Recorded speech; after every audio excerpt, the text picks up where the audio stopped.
Welcome to the Geek in Review, the podcast focused on innovative and creative ideas in the legal profession. I'm Marlene Gebauer. And I'm Greg Lambert. And so for our Love and Legal Tech feature, we have with us today Karen Dunn Skinner, who's the co-founder and CEO at Gimbal. Karen, welcome to the Geek in Review. Glad to be here. And we have with her Karen's partner in crime, David Skinner, who is the co-founder and president of Gimbal. So David, welcome. Thank you very much. Welcome.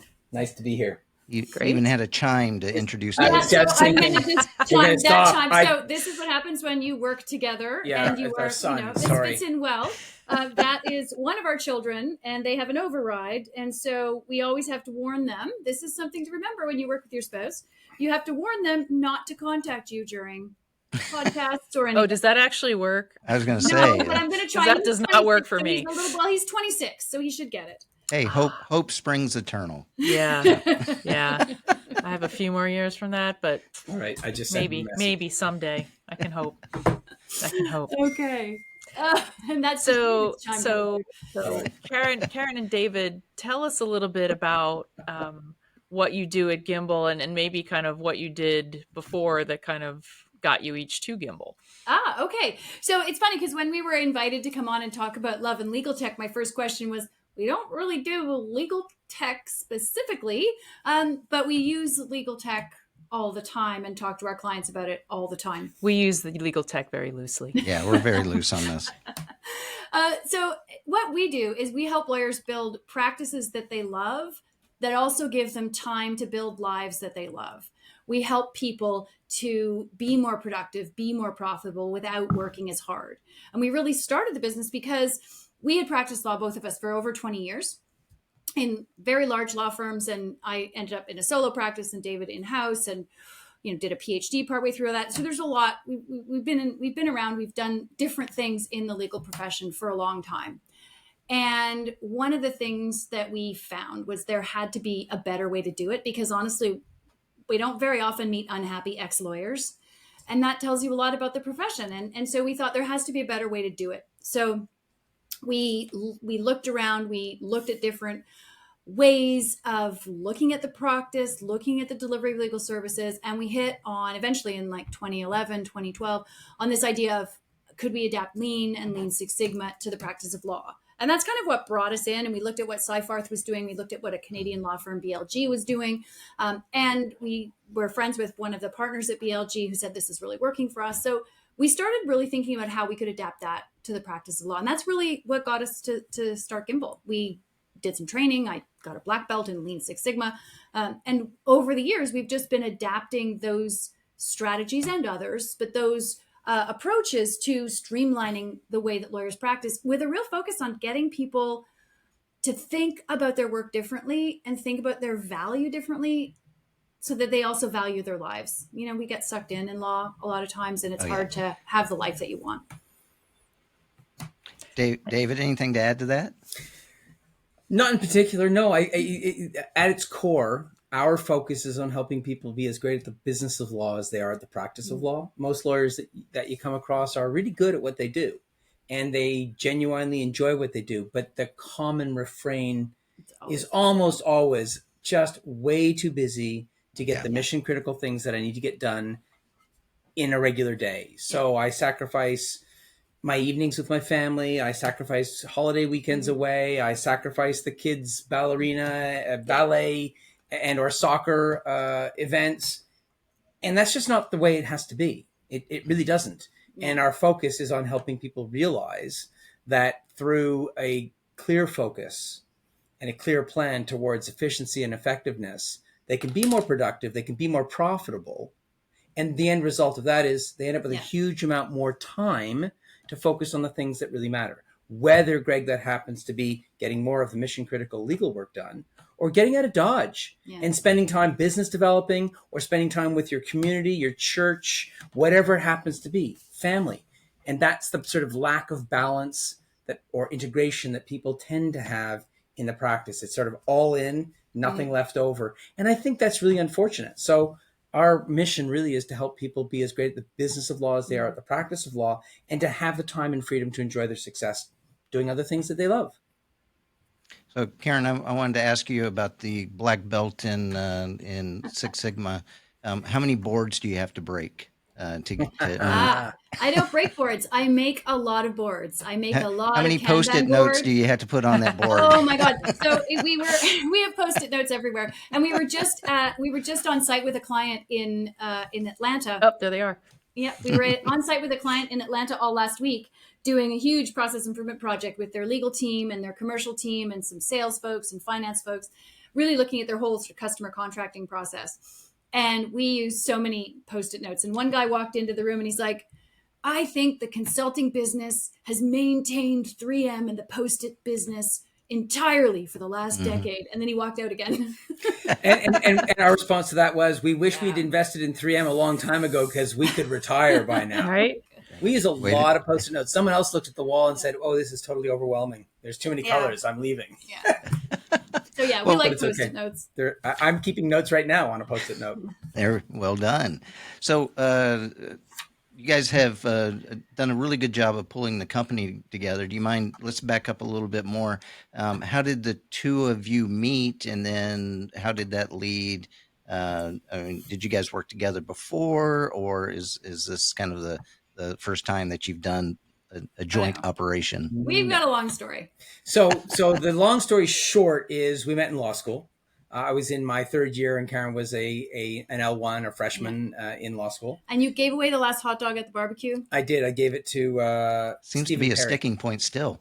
It is a little bit. I gave the last hot dog away to one of our professors, Stephen Perry. Yeah. And Karen sort of didn't forgive me for that. But the interesting thing is that Karen's parents live about a couple of miles downriver from very, very close family friends of my family's. For them, it's a cottage. For Karen's family, it's their principal residence. And they knew that Karen was coming to Montreal, and they've been asked to sort of look out for her because she might need a room. When she first got to Montreal, finding an apartment was a bit of a challenge. And the goofy thing is that years prior, when I was in my last year of high school, I lived with those family friends of ours in the same house, in the same room that Karen would have occupied had she not found an apartment. And they had asked me to keep an eye out for her. So up shows this pretty young woman looking for, food at the dean's barbecue reception. And you didn't give it to her. I did not give it to her. But we became friends, and we started to see each other in January of that year. So we've actually been together for 34. Since January 1990. 1990, so 34 years. Wow. Very, very Married nice. for 32 of that. And so we met in law school. And then to answer your question, Greg, did we work together? Did we do other things? We did, actually. I was a young attorney with Stikeman Elliott, which is a large, what we call seven sister firm here in Canada. And I was working in their corporate commercial department. And there was an opportunity for me to go overseas. We were already married. And I went overseas ostensibly for a 6-week sort of help them out. And as I left, I looked at Karen and I said, look, pack your bags because I'm not coming home. I had already lived overseas. I'd lived in the States for 4 years. I'd lived in Asia for a year. And I really longed to go back overseas and have that experience again.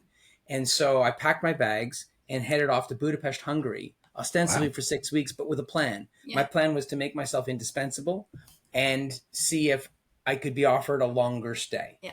Yeah. And so after those 6 weeks, the managing partner of the Budapest office called and said, Karen, do you want a job? And I said, well, yeah, sure. But I have this articling position with Hina Blakey. And he's like, I've already handled it. So so I moved to Stikeman and packed up 2 cats, 2 bicycles, and a goalie bag full of stuff and moved to Hungary for what was supposed to be another sort of 3 months or something. But we had no intention of coming back. And we ended up living in Budapest for 2 years and working together at Stikeman for those 2 years. And then we moved from there to England. It was incredible, actually. So how's the hockey action in Hungary?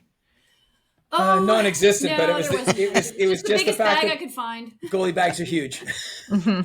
So So we spent 2 absolutely fabulous Yeah. years living and working in Central and Eastern Europe. Oh, crazy work. Headquartered out Insane of work. Budapest, but we spent time in Slovenia, Slovakia, Croatia, Czech Republic, Baku, Azerbaijan. Azerbaijan. It was an amazing experience as 2 young attorneys who were already married, no kids. Yeah. We had an incredible time, and we're very thankful to Stikeman Elliott for that experience. Yeah. And then Karen started a PhD in London at the London School of Economics, and I moved to the Stikeman Elliott office in London. And after a couple of years, quite legitimately, they said, David, you've been with us for X period of time. And if you want to be a partner, you need to go back to your domestic office of origin and sort of, walk the walk. And in my mind, at that time, they were asking me to return to my domestic office of origin, which was Montreal. Mm-hmm. And we had just come through another referendum on separation, and the economy was in a bit of a difficult place. Yeah. Society was in a bit of a difficult place. We liked our life in London. My brother lived in London. My sister lived in London, and and our son had been born in London. And I changed. I left. I thanked Stikeman very much, and I'm a huge fan of Stikeman Elliott. But I went and worked for Freshfields Brookhouse Deringer for a couple of years in private M&A, private equity. That gave me a taste for private equity type work. And then I went and joined a venture capital company in the heady days of the dot-com bubble. And I spent several years there, became a dot-com millionaire, and it was all in paper, and it all evaporated, all while Karen is doing her PhD. And then we came back to Canada. Yeah. And then I started work as Vice President, General Counsel, and Corporate Secretary of a publicly traded biopharmaceutical company. And I did that for almost a decade. And I was very passionate about my work doing that because my mother suffered from Alzheimer's disease. Yeah. So it was fabulous. It was a great experience. And then and Karen, what was your PhD in? So my PhD was in corporate governance, and I was looking at the development of corporate governance structures in the recently privatized electricity industry in Eastern Europe. So what we had done with Stikeman was the privatization of the electricity industry, among other things. And I was heavily involved with the development of the regulatory framework for the industry, and then with the tendering and the process of selling all those companies. And I watched what happened to those companies as different purchasers moved in. So there were French companies and German companies and an American company, and they all had very different corporate governance structures. And the Hungarian structure was malleable enough that it worked. And so that's what I was doing my research in. I sadly never finished my PhD because when we got back to Canada, I started a small practice working with some of my contacts from Europe. And I ended up just papering all these really amazing transactions from all over Europe. And I was essentially a legal process outsourcer. So I would do all of the paperwork for different mergers and acquisitions and, large purchases of television companies. A lot of DRTV. Direct response TV. Television. And it was great work and I loved it. So I kind of built that up as a solo practice. And then at some point we decided, then the PhD was kind of unnecessary. And then at some point we decided, David was moving away from his general counsel position. I was ready to do something else. And we realized at that point that, there had to be a different way to practice. So that's that. And that kind of brings us right back to where we started with. Okay. And is that that was the impetus for Gimbal then? Yeah, exactly. It was that sense that I was moving away from my general counsel practice. Karen was moving away from her solo international corporate finance advisory practice because we both felt that there needed to be a different way to practice law.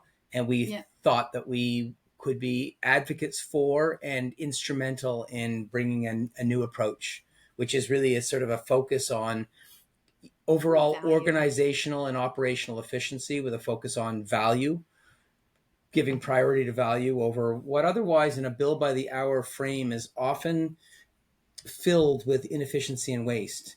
And we spend our time today working with high performing teams, helping them go even higher because there is, no matter how efficient we think we are, there's always a better way of doing things. And our full focus is really on that sort of incremental improvement, that little bit of, I'm done with the deal. What did I do? How did I do it? What could I do better or differently that would make it easier for me with higher value for the client? And if that's clear, let's follow that path and make little changes every day, every week, every month, and see that our practice grows in a way that does afford us the time to be both successful and have the time to enjoy that success, which is sort of illusory for many people. Yeah. So you guys have worked together for a long time. Like this isn't a new thing for you. No. It's like you've worked together for years and in different related but different professions. Yeah. So what's been the best thing about being in the same profession for both of you? And Karen, I'll start with you. Yeah. So one of the things that we saw really clearly when we were working in Hungary, and in Hungary we were working really crazy hours. We had fabulous work and a great team, but we were sometimes in the office 36 hours at a time. And Our worst and was actually literally, 52. yeah, and sleeping and eating. We had cots and sleeping bags and and then even later when we were back in London and I was doing my PhD, you can tell your story in a second. And David was at Freshfields or at Stikeman. He was never home, even though we had a little kid. He was never home till like 10 or 11 o'clock at night. In fact, we used to eat dinner almost every day of the week, or certainly weeknights, at 10 p.m. And I know that because Trevor McDonald came on to Channel 4 Independent News, and we'd eat dinner in front of the TV, watching the news. And so one of the things that we saw with doing that is we saw what happened to a lot of other people's relationships. And I think one of the best things for us, I mean, apart from the fact that working together gave us the opportunity to live in Europe and all of that, it's much easier to accept when your partner says, I can't come home. I've got to get this work done for a client night after night after night. It's just easier if you understand that that's really what's happening and you know the pressures and you understand how it works and the pressure to make partner or the pressure to deliver for clients. And I think it was harder for our friends where only one person was doing that kind of work and the other person was doing something else, but there was disappointment and there were suspicions, right? It's way too easy to kind of, if you're not super comfortable in your relationship, there's always that question, wait, is she really at the office? And that was, Karen knew exactly where I was and exactly what I was doing because we lived the experience together. Yeah. So I think that's really, I think that mutual understanding of what it's like to practice is one of the best things. Empathy and support. Plus, as I said, I think that's key, the empathy and support. Yeah, the empathy and support. Plus, it did really give us the opportunity to do a lot of things together.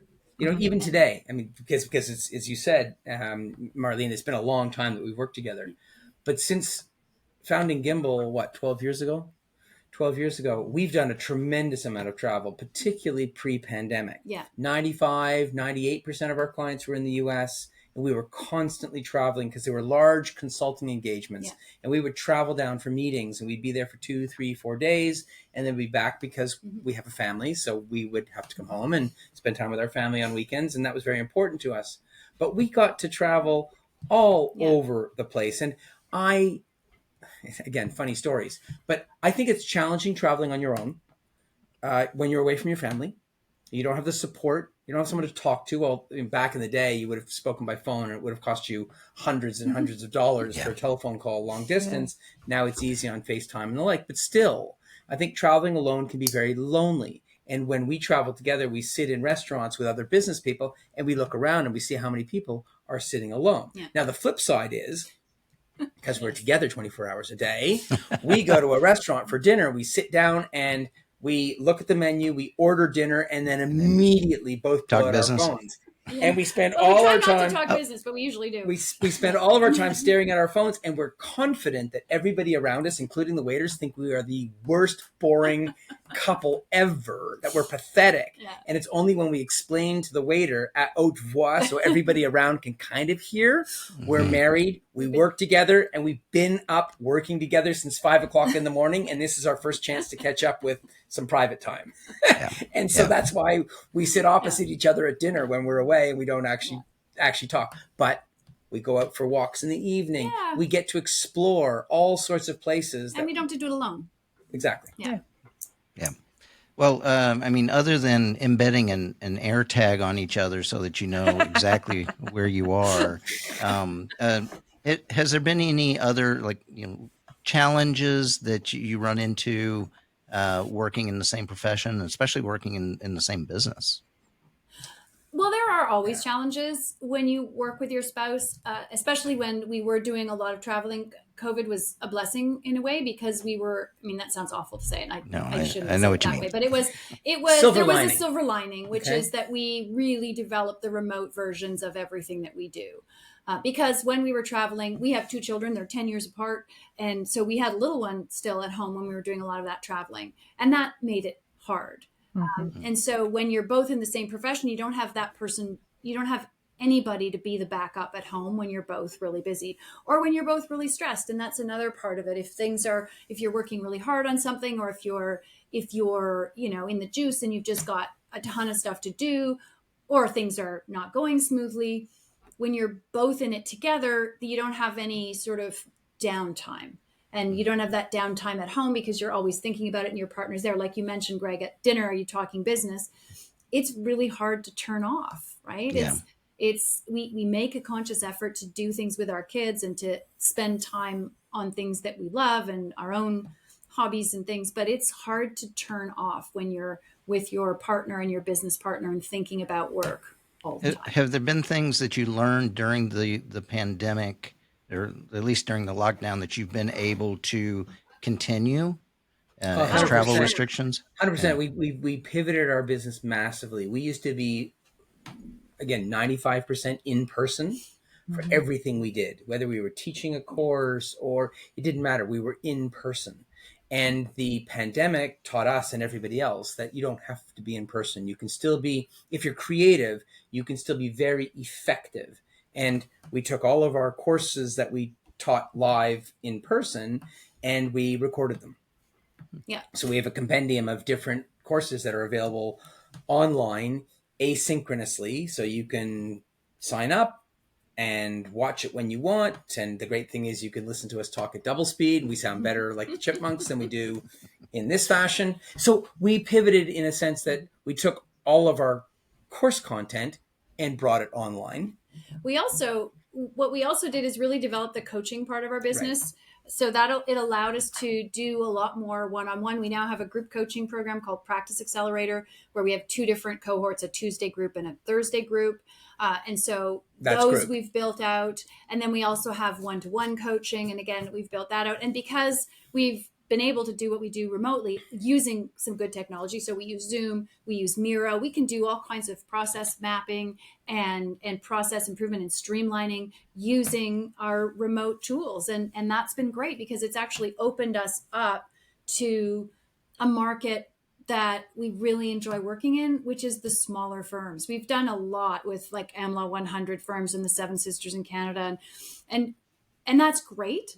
But working with those smaller firms and the solos, it has been a real eye-opener. They feel the pain more immediately. It's much easier to make changes because you're only having to change the minds of a couple of people. It's much easier, as I like to say, to turn the canoe than it is to turn the Titanic. So it's been great. And I think if it hadn't been for the pandemic, we probably wouldn't have built out that part of our practice. Well, you say feel the pain. They feel the pain more immediately, but they also feel the benefit more immediately. And that's partly because turning a canoe is faster than turning the Titanic. It's hugely rewarding. We build up this great relationship. We get deep into the business of our clients.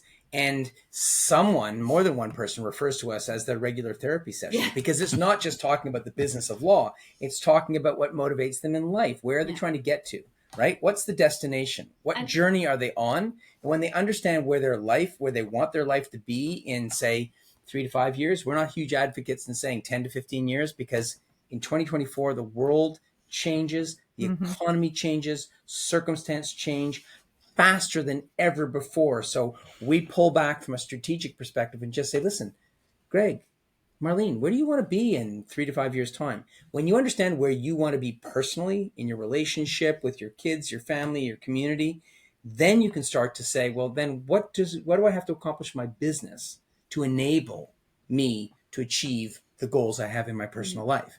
And we really enjoy that dialogue with our clients. So, I mean, you guys have similar last names, so maybe people figure this out, and you do work in the same company. But do you have situations where you're meeting people for the first time, and maybe they don't make the connection.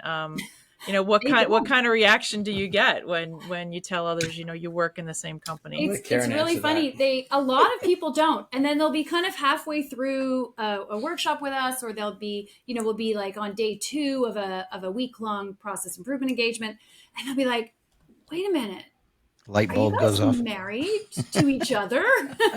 Each other? Yeah. and it's funny, a lot of people call us the Gimbals.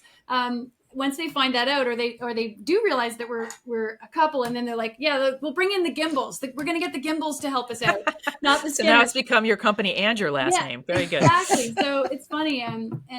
It's entertaining. But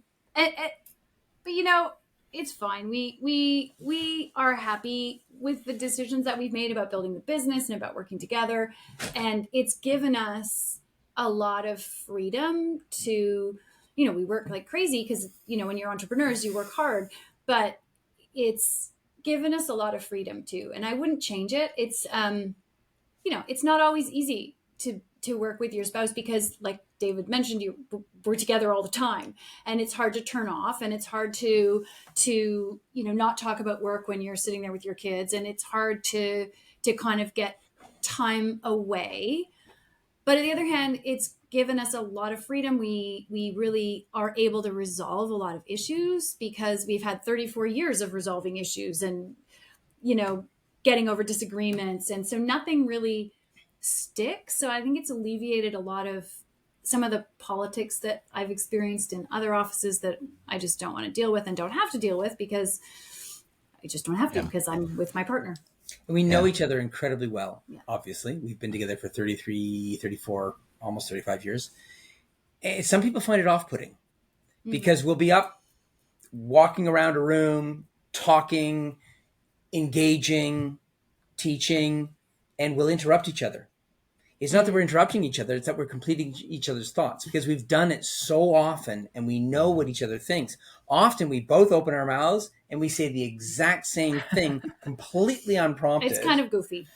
It can be off-putting. The interruptions can seem off-putting, but it's just two people who know each other better than anybody else. And we seamlessly engage. It's kind of fun. It's actually really fun. I imagine that's probably difficult, David, because I could see when you interrupt Karen that somebody could think, oh, somebody's mansplaining the situation. Oh my gosh, here. Greg. We've had that a number of times. I kid you not, we've had that a number of times. We've actually had comments in a presentation, whether it was a webinar or it was a course. Sometimes we have tightly scripted what we're going to say. We've got great slides, but we've tightly scripted what we want to say because we've got a mission. We're trying to accomplish something. We've got a tight timetable. So we will script it out, including interruptions. But not really as interruptions. No. Like, I'm interrupting him again. But they're breaks because, it can get boring when you're listening to one person going blah, blah, blah, blah, blah. So we break the text up. Yeah, you take a pause, have a little chat, go back. Yeah. But people interpreted that breaking up of the text and switching speakers to interruptions, which is an interesting learning lesson for us. Well, it is. And to that point, it's not even necessarily taking a pause and sort of chit-chatting. It's if we're trying to make a point and we're high speed, we'll switch speakers and I'll start a sentence and then in the script, there's an ellipse, ...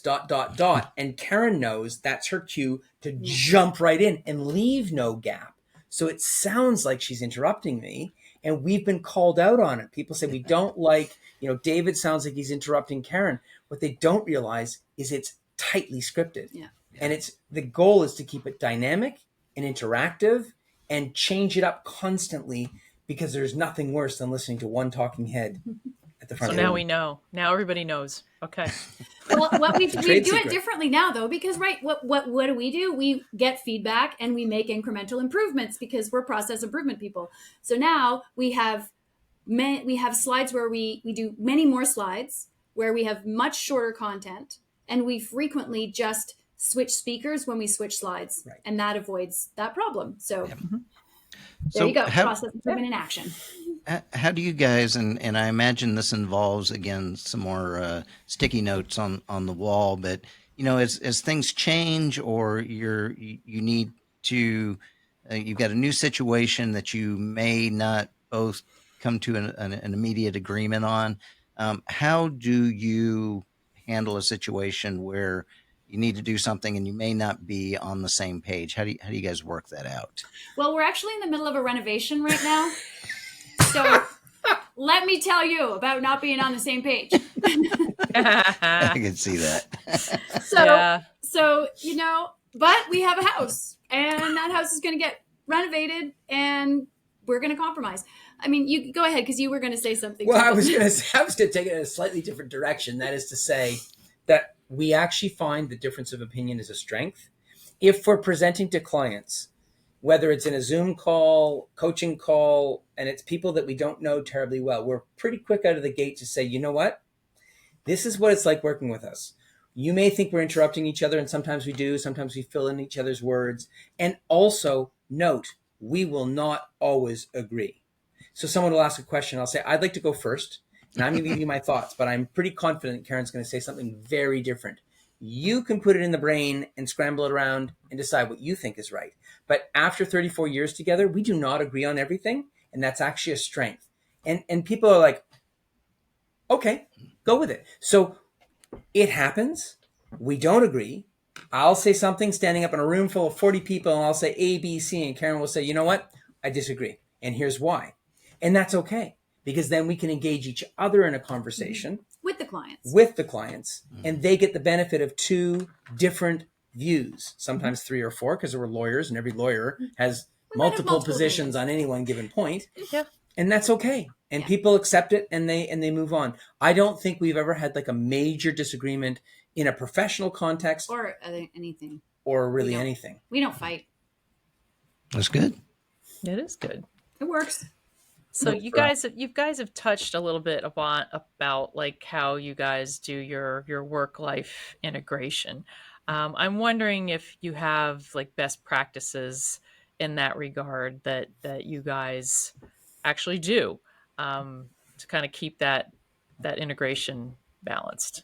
So yeah, we do. We have some routines that are a combination of sort of work and life.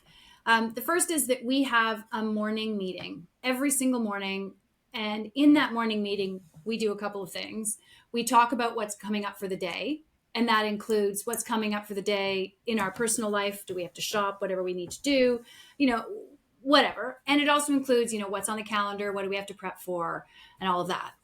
But we actually do that with really, really nice cappuccinos that we make with our lovely machine, and we do it in our hot tub. So, wow, we have that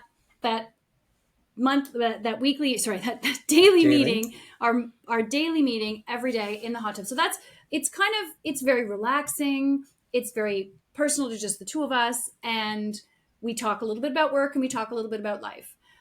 So that's one way that we do it. It's an important ritual. Yeah, and we also do other things together and apart. Like I do watercolor painting, and so that's kind of my thing, and I do my paintings, and it makes me very zen, and it gets me into the flow. And David he works for a rescue unit here in Pointe Claire, in the part of Montreal where we live, and he's also a ski patroller at Tremblant. So when we're up north skiing, he's doing his ski patrolling, and then we'll get together and we'll ski a few runs. And so we ski, and we've been skiing together since we started dating. And so that's a big part of our family life. It's a big part of what our kids do. It's a big part of what we do together. And it's totally unrelated to work. So, it's just a really nice outside activity that we do. Yeah, I have gone to Tremblant, and I have to say I loved it. We did a family trip there, and it was just great. Oh, good! I'm glad you liked it. Yeah, next we're there time you get there, let us know. Yeah, I will do that. See David in his red jacket. You're welcome to see me in my red jacket, just not in an official capacity. Yeah, I was going to say. No, I don't want that. So I don't want the sled. Right. No sled. No sled. Hey, for some people, it's the highlight of their day. Yeah. It's like, thank God you're here. Looked after, and they have fun. And with little kids, I say, look, on the way down the hill, I really want you to put both arms out and go, woohoo! This is the best fun you're going to have. Better than skiing and better than injuring yourself. So, but yeah, Karen's right. It's a question of, I think, having some external passions. Mm-hmm. Karen's, one of her passions is painting, and mine is volunteering. working with my Awesome. community as a first responder, either on the ski hill or working in a search and rescue capacity in both in our municipality, but also out in the wilderness. So that's our away time from each other. Well, back to Gimbal and legal tech. What's some exciting things that you guys are working on right now? Karen's doing a lot with AI. Yeah, I am. I'm really getting into using AI. I'm really getting into learning about how to prompt different systems, how to generate the content that you want through really refining how you prompt it and how you interact with AI. So I'm looking at it right now from a content generation perspective, and also reading as much as I can on other ways that particularly small firms can use it. I'm really excited. I'm going to be starting, well, David and I together are going to be starting a regular column. I don't know if you know Colin Lachance, Greg. Oh, yeah. Yeah. We've had him on a couple of times. Colin's launching a slaw on slaw.ca, which is a Canadian legal blogging site. Yep, He's we know launching Slaw. an AI page or sort of subset of Slaw, and he's asked a number of people, thought leaders in the industry, to contribute. So we're going to be contributing from the perspective of small firms and tools and how they can use AI tools to really do what we want them to do, which is be successful without having to work so hard, and streamline their processes. So I'm very excited to be learning more and more about that and starting to write about that. Although I have to say, our first article that we're putting out is going to be about FOMO and avoiding FOMO and all the things that small firms and solos really need to get in place first before they get sucked into the rabbit hole of all the cool things they could do with AI. So they need to get some streamlined processes in place. They need to get, they need to upskill their existing staff. They need to get it, do a really decent audit of what they've already got to figure out what they need. And they need to get their financial house in order. There's just a few things you need to do before you really get sucked into all the amazing things that you're going to be able to do with AI. They get shiny butterflies, and I want to pick up on that, because I think the syndrome is that people don't make proper use of the tools that they already have, and they will go to these ABA Tech Show or CleoCon or whatever it may be, and there are always some fabulous great stuff. I mean, there's some great stuff for sure. But they sort of go, oh, wouldn't it be neat if we could? And someone turns around and goes, you can do that in Word, right? And they're like, wait, what? So it's a question of, and particularly when you're a solo or a small firm and your margins are tight. Budget. Your margins are tight and you've got a limited budget and you've got limited hours in the day to figure stuff out, new software, for example. Really, you're going to get a better bang for your buck if you just take a step back and go, okay, we've got this suite of tools that we already pay a lot of money for. Yep. What are we not using to its full potential? I mean, we know firms that spend literally millions of dollars on licenses and maintenance contracts. And they're maybe using the existing software platforms they have to 15, 20, 25%, maybe more. It's like your capacity. Phone. Yeah, it's like your phone. Exactly. Yeah, it's like your phone. So there are going to be a few things in that first article about where to start. And then after that, we're going to be looking at how to use different tools for different time and effort saving tasks, particularly for small firms. And so I'm really excited about that. And then the other thing that I geek out about all the time is there's a particular platform that we recommend to everybody for flat fee pricing, and it's called AltFee. And we love the folks at AltFee, and we're really looking forward to working with them more and using AltFee as a way to build out flat fee engagements for clients of ours and clients of theirs. So we're very excited about the opportunities there with their software, and I'm sure there are others as well, but they happen to be the one we know the best. And for small firms, they can make so much more money if they get flat fees right, and there's just a lot of obstacles around that. So we're going to be, using technology to help them price more effectively. And I think that's going to have huge value. The soft side of all of that are the mindset shifts. Yeah. Right. So there's the tech hardware, there's the tech software, and then there's the soft stuff, which is just mindset shifts, change management, helping people understand that there is a better way, that just because you've always done it this way is a really bad foundation for how you should do it going forward. And so we try to combine these mindset shifts of we could do that if, rather than we can't do that because. Avoiding, however, the 5 worst words you can have in any process improvement engagement, which hopefully you've tightly scoped, which is, hey, wouldn't it be wonderful if? Hey is not one of the words. Wouldn't it be wonderful if? 5 words. And the answer is, yeah, that would be wonderful, but it's out of scope. Let's stay focused and figure out how to use the tools we have, for example, before we go off and scope a new piece of software that we've learned about, and which certainly would do wonderful things for us, but we don't really need it right now.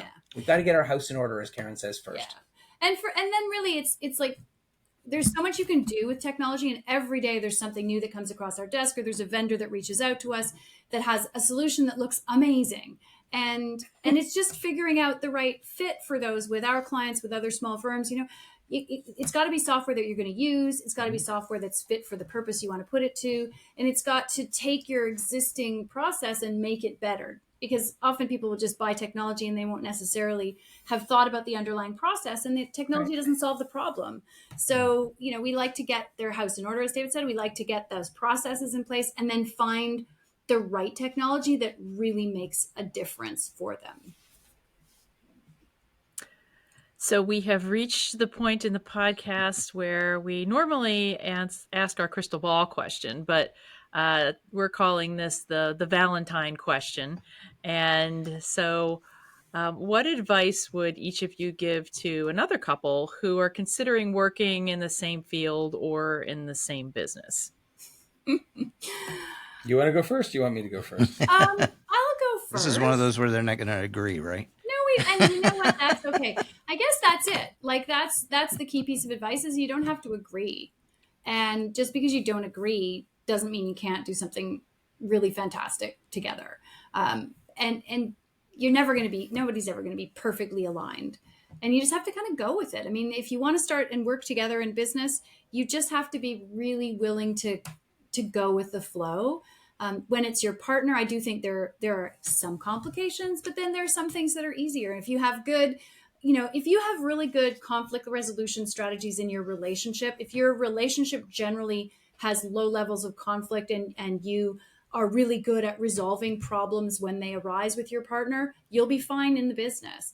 If you're in a position or in a relationship where you do conflict a lot about things, where you're not so great at resolving those conflicts, where you hold grudges, which I know is the case for some people. Obviously, if they're thinking of starting a business together, maybe that's not the case. But for a lot of couples, people hold grudges. And if that's the way it is, you're not going to be successful. But if you have a strong relationship where you have those conflict resolution skills, where you're okay with a certain level of disagreement and just going with it, you'll be fine. Mm-hmm. I would say that life is short. If you love your partner and they're your closest friend, then why not find ways to spend more time together? And we have done some amazing things. We've been to some amazing places, and we've had a tremendous amount of freedom in terms of managing our schedule and being able to be present in real time with our kids, with our families, with our friends, with our community. And I think that sort of that notion of keeping up with the Joneses and making sure you've got the best of the best and, forget it. Life is short. We have a family van. Have fun. Yeah, we have a family van. Have fun and enjoy each other's company. And I would say if you're thinking about it, think about it some more and then jump in with both feet. It is not easy. It is full of challenges. You'll never make as much money as, well, I shouldn't say never. You might. Yeah. But a lot of people will look at the Joneses and go, oh my gosh, if only I hadn't become an entrepreneur. The question remains the same, whether it's with your partner, your life partner, or it's out on your own. Being an entrepreneur can be very, very scary.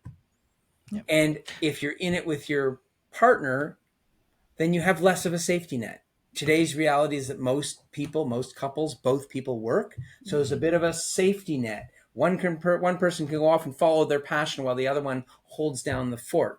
In our case, we threw the fort out and we both went towards our passion, which is helping people realize their full potential. And, it hasn't been easy all the time, but we're still together. Yep. We still love each other. And our kids still call us regularly during conference calls. We are each other's best friend. And I think, yeah, life is short. So if you've got someone that you are really close to and you want to spend more time with them, then working together might be a way to achieve that. It's not for everybody, for sure. But so far, it's worked out well for us. Well, Karen, I'm glad you didn't hold a grudge for David giving away that last hot The dog hot dog. Never.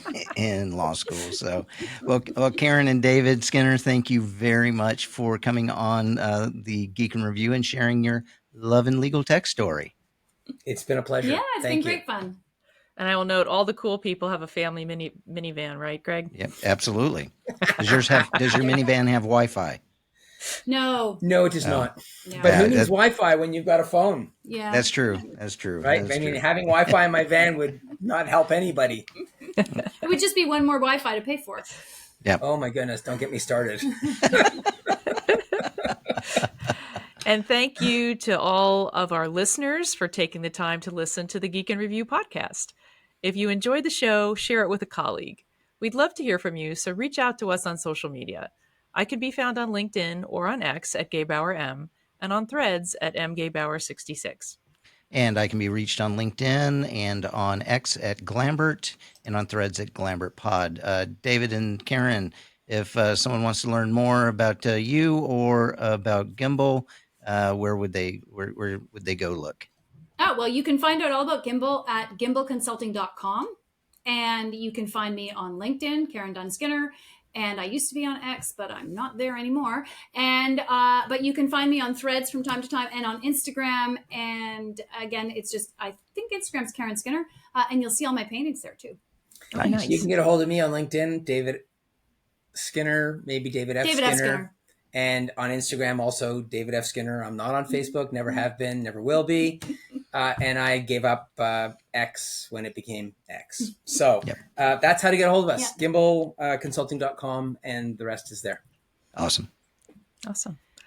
The love and legal tech music that you hear is from Jerry David DeSica and Eve Searles. Thank you very much, Jerry and Eve. Yeah, thanks, Jerry and Eve, and thanks, everyone. Thank All right. you. Thank you very much. Bye-bye. Love and